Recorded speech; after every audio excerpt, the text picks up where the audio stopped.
Hi everyone, today October 20, Women's Day in Vietnamese. I wish grandmother, mother, sister and many girls of jungle group and passing club always cheerful and very pretty every day. Now I want to say one sentence, Happy Women's Day. Right now I want to improve linking sounds. Rule 1, vowel plus vowel. Rule 2, vowel consonant plus consonant.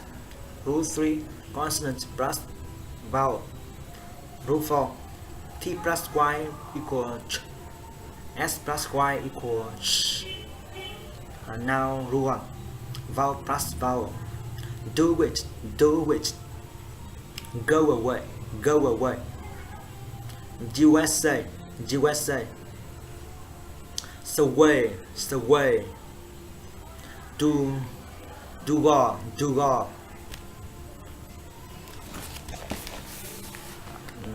Too often.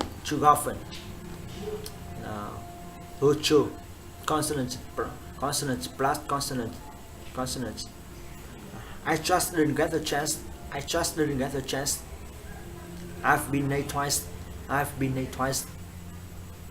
Down. Check caching.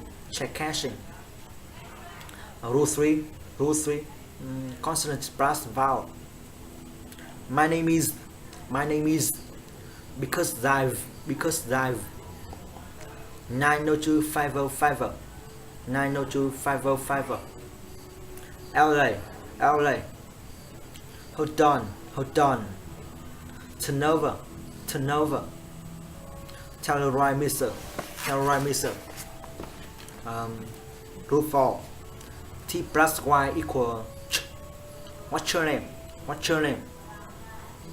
Can't you do it? I'll let you know. Haven't you know not judged? And S plus Y equal sh.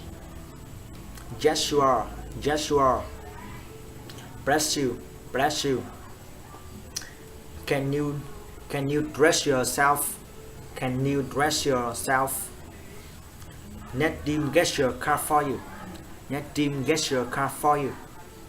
Okay, thank you for watching my video. See you next video. Bye.